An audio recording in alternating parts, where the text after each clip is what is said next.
Students, कैसे हैं आप सब लोग? आई होप आप सब लोग बहुत अच्छे हैं, बहुत अच्छे वर्क कर रहे हैं, सही चीज़ अच्छे से देख रहे हैं, मैनेज कर रहे हैं। तो चलिए, आज हमारे पास एक टॉपिक है, दैट इज रेशियो प्रोपोर्शन, जिसको हमें आज करना है। अगर हम किसी भी चीज़ को या किसी भी आइटम को इक्वल प्रोपोर्शन में बांटते हैं, जस्ट लाइक जितने में बोला जा रहा है कि हमें इतना चाहिए, हमें इतना चाहिए, तो उसी प्रोपोर्शन में हम बड़ी चीज़ को भी और छोटी चीज़ को भी डिवाइड कर सकते हैं। अब कैसे? सपोज करिए, अगर हमारे पास एक रेशियो है 3:2 और इस रेशियो में हमें क्या करना है, 1 लाख रुपीज़ डिस्ट्रीब्यूट करने, ठीक है, या फिर 10,000 करने या 20,000 करने। तो ये इक्वल रेशियो होता है, जिसकी वजह से हम यहाँ पर क्या कर सकते हैं, इसको डिवाइड कर सकते हैं। देन उसके बाद हम आगे चलते हैं, यहाँ पर रेशियो के बाद हम यहाँ पर देखेंगे तो comparison of measures of magnitude. तो हम यहाँ पे कंपेरिजन भी करते हैं, कौन सा पार्ट कौन सा ज़्यादा है, रेशियो का हमारे पास सिंबल होता है, ठीक है। अगर हम कंपेरिजन ना करें तो उसके अलावा रेशियो का कोई मतलब नहीं बनता, ठीक है। तो हालांकि जैसे हमारे पास दो टर्म्स होते हैं, A and B are called terms ratio A is to B. A is the first term and the B is the second term. The order of the terms in the ratio is very important, क्योंकि अगर आप इनको change करते हैं तो हमारा ratio change हो जाता है, ठीक है। चलिए, उसके बाद आगे चलते हैं, यहाँ पर देखते हैं। तो यहाँ पर okay, the next term is equivalent ratio. Equivalent ratio का मतलब क्या होता है कि हम देखिए, हमारे पास जो भी रेशियोज हैं उसको हम मानते हैं इक्विवेलेंट रेशियो। अगर आप उनको सॉल्व करेंगे तो आपके पास आंसर हमेशा सेम आना चाहिए, मतलब सिंपलेस्ट फॉर्म में करने के बाद, ठीक है। तो चलिए, इसी के बाद हमारा आता है अपनी एक्सरसाइज 5.1 पर। तो यहाँ पर देखते हैं हम, length of a room is 30 metre and its breadth is 20 metre, find the ratio of the length of the room to the breadth of the room. चलिए, तो हम फर्स्ट क्वेश्चन ही ले लेते हैं। अब देखिए, यहाँ पर जो रेशियो बोला गया है रूम के लिए, वो लेना है हमें लेंथ इज टू ब्रेथ, ठीक है। अगर हम लेंथ देखें, दैट इज 30 मीटर, और आप जब भी रेशियो का यूज़ करेंगे तो हमेशा वो किस में होनी चाहिए, सेम यूनिट्स में होनी चाहिए। एंड ब्रेथ कितनी होगी हमारी, 20 मीटर। तो अगर हम यहाँ पर देखेंगे, जीरो कैंसिल आउट, मीटर से metre cancel out, the ratio is 3:2।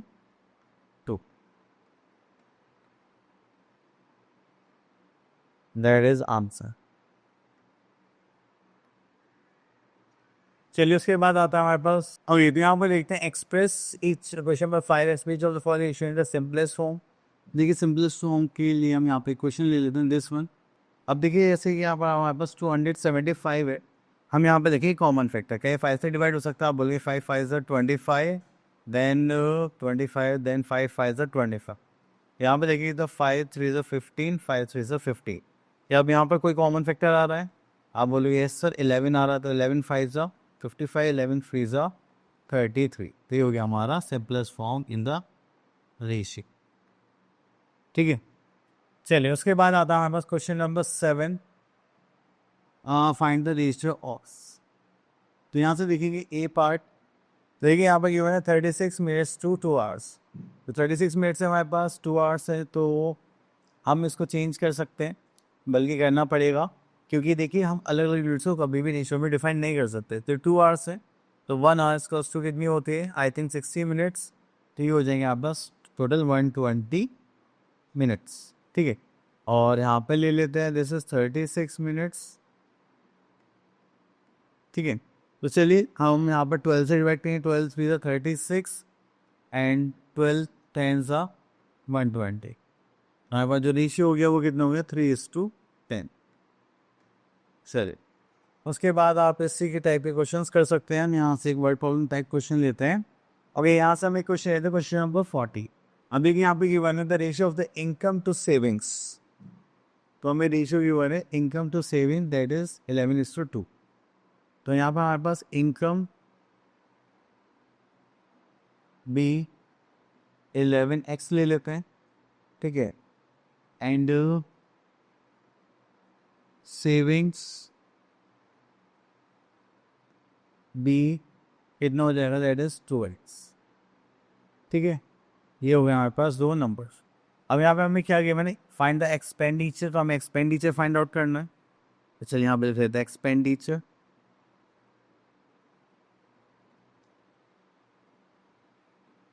Then उसके बाद आता है सेविंग्स। Equals to ₹760। ओके, तो यहाँ पर आ गया सेविंग्स ₹760। चलिए, तो यहाँ पर हमें जो सेविंग्स का रेशियो गिवन था वो देख लेते हैं। द सेविंग्स इक्वल्स टू कितना था हमारे पास, just like 2x, and savings हमें यहाँ पर गिवन है ₹760। तो ये कितना हो जाएगा, ये यहाँ पर x मल्टीप्लाई में दे जाएगा तो क्या हो जाएगा, divide, that is 380 equals to x। ठीक है, तो ये हो गया हमारे पास 380। अब उसके बाद आता है हमारे पास, हमें क्या निकालने, इनकम, क्योंकि इनकम में से ही तो सेविंग्स माइनस करी जाएंगी। चलिए, तो ये हो गया हमारे पास इनकम। इनकम कितना था हमारे पास, दैट इज 11x, एंड यहाँ पर x की वैल्यू आई थी अभी, दैट इज 380। मल्टीप्लाई करेंगे तो 8 + 3 11, कैरी ऑन 3 + 1 4, दैट इज 4180 हुए हमारे income. Now we have to find out the expenditure. अगर हम एक्सपेंडिचर की बात करेंगे तो दैट इज 4180 माइनस सेविंग्स थी हमारे पास 760, तो यहाँ से माइनस कर लेते हैं 760। तो this will become 0, this is 2, and this is 4, and this is 3, this is 3420। ठीक है, चलिए, इतना करने के बाद से हम आगे देखते हैं और क्या है यहाँ पर। ओके, तो इक्विवेलेंट रेशियो हमने क्वेश्चन नहीं करा था, तो यहाँ पर लिख लेते हैं two equivalent ratios of this. Equivalent ratio मतलब क्या है, अगर आप इनको सॉल्व करेंगे तो इन तीनों की वैल्यू क्या आनी चाहिए, सेम आनी चाहिए। अब देखिए, दैट इज 10:15 है, अगर मैं 5 से डिवाइड करता हूँ, this is 2 and this is 3, एक इक्विवेलेंट रेशियो तो ये हो गया। अब मैं इसी में क्या करूँ, मल्टीप्लाई कर दूँ, ठीक है, बट मल्टीप्लाई में करूँगा सेम नंबर्स, तो ये हो जाएगा 20:30। ठीक है, ये हो गए हमारे दो इक्विवेलेंट रेशियोज। चलिए, जब भी हम दो रेशियोज की बात करते हैं कि अलग अलग दो रेशियोज में हमने चीज़ें डिस्ट्रीब्यूट करी है, क्या वो हमने सही करी है या गलत करी है, वो हमें पता चलता है प्रोपोर्शन से। अगर उनका प्रोपोर्शन सही है तो समझ हमने दोनों जो रेशियो डिस्ट्रीब्यूट करे हैं वो सही करे। अब देखिए कैसे होता है, जस्ट लाइक हम एक दो रेशियो के मैंने then proportion and then two ratios. अब इसमें क्या होता है, हमारे पास दो चीज़ होती है, प्रोडक्ट ऑफ एक्सचेंज और प्रोडक्ट ऑफ मीन्स। तो ये जो अंदर वाली टर्म है, these are mean terms and these are extreme terms. अगर इन दोनों का प्रोडक्ट सेम आता है then we can say that these ratios are in proportion और नॉट। ठीक है, आप इसकी जगह ऐसे भी याद कर सकते हैं, the first and the fourth term equals to the second and the third term. अगर आप इनका प्रोडक्ट करेंगे तो then these are in proportion, otherwise not. ठीक है, तो यहाँ से हम आ जाते हैं अपने एक्सरसाइज को 5.2, तो यहाँ पर आ जाता है क्वेश्चन नंबर 3। चलिए, यहाँ पे देखा 18, 24, 9, 12 आर इन प्रोपोर्शन, तो हम यहाँ पर करेंगे 18:24 प्रोपोर्शन टू 9:12।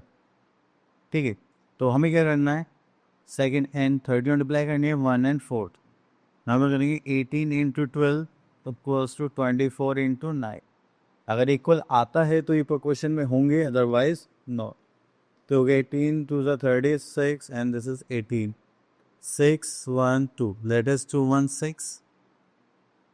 ठीक है, उसमें मल्टीप्लाई 9 4 36, दिस इज 3 9 2 18, 8 20। तो ये दोनों इक्वल आ रहे हैं, that means they are in proportion. अब बोल दो yes they are in proportion. तो ये नेक्स्ट आता है हमारे पास, complete the following proportions by filling the boxes. Okay, तो यहाँ से हम एक क्वेश्चन ले लेते हैं, बी पार्ट। ओके, तो देखिए यहाँ पर आता है हमारे पास x मान लेते हैं, ठीक है, या फिर हम मान लेते हैं 1। ठीक है, ओके, तो देखिए हमें यहाँ प्रोडक्ट ऑफ मीन्स और प्रोडक्ट ऑफ एक्सट्रीम्स करना होता है। ठीक है, तो यहाँ लिख देते हैं प्रोडक्ट ऑफ मीन्स या फिर सेकेंड और third term equals to product of extremes, that is product of first and the last term, fourth term. यहाँ पर देखेंगे तो हमारे पास आ जाएगा मीन्स में that is a × 12 equals to यहाँ पर आ जाएगा हमारे पास 6 × 12। अगर आप इनको सॉल्व कीजिए तो 12 से 12 कैंसिल आउट हो जाएगा, a की वैल्यू आ जाएगी हमारे पास 6। That is ANSI. क्लियर? इतना करने के बाद फिर हम यहाँ पर देखते हैं। देखिए यहाँ पे हर जगह सेम ही यही कॉन्सेप्ट हमें यूज़ करने हैं। अब देखिए यहाँ पर हम तो क्वेश्चन नंबर 8 पर यहाँ पे पूछा गया that they are in proportion और नॉट। तो यहाँ पर हम यही करने वाले हैं, 2 यूनिट्स को लेंगे इस बार। बट देखिए दोनों यूनिट्स प्रोपोर्शन वाइज डिफरेंट है बट रेशियो वाइज सेम है। ठीक है, आप बोलेंगे साहब ने तो बोल रहा डिफरेंट नहीं होने चाहिए, तो हमें यही तो बताया are these in proportion, sorry these are true और नॉट। ओके, बस हमें रेशियो उसको चेक करना है। इसको देखेंगे तो 45:60। ठीक है, तो यहाँ पर देख लेते हैं। ये हो जाएगा हमारे पास बॉक्स, तो हो जाएगा 12:60। तो 4 3 4 4 15 3 15 4। ठीक है, तो ये इक्वल आ रहा है। Yes, they are in proportion और इक्वल। ओके, तो सेम इसी टाइप से आप यहाँ पर सारे क्वेश्चंस कर सकते हैं। नेक्स्ट आते हैं हम नेक्स्ट मेथड पर, that is a unitary method. अगर हम यूनिटरी मेथड की बात करें तो इसमें क्या होता है कि हमें अलग अलग क्वांटिटीज़ यून होती है। जैसे 20 का प्राइस इतना है, 30 आर्टिकल्स इतना है, तो चलिए 5 का बताइए। तो हम पहले क्या करेंगे, सिंगल एक यूनिट की वैल्यू निकालेंगे, देन उसके बाद क्या करेंगे उसको देखेंगे। ठीक है, तो चलिए स्टार्ट करते हैं यहाँ पर यूनिटरी मेथड। चलो उसको ले लेते हैं यहाँ। ओके, तो हम यहाँ पे क्वेश्चन ले लेते हैं, that is question number 5 unitary method समझने के लिए। The cost of 6 cans of juice is this, and then what will be the cost of 4 cans of juice? Okay, तो चलिए यहाँ पर आ जाते हैं। तो cost of 6 cans of juice इस पर ₹210। देन आता है हमारे पास cost of 1 can of juice equals to, उसके लिए हम क्या करेंगे, 210 डिवाइडेड बाय 6। तो 3 से करेंगे तो हो जाएगा 2, 3 से करेंगे तो हो जाएगा 70, 2 से करेंगे तो कितना हो जाएगा 35। तो ये हो जाएगा 35 रुपीज़। अब हमें कितने की कॉस्ट निकालनी है, 4 कैंस के। तो हम यहाँ निकल कॉस्ट ऑफ 4 कैंस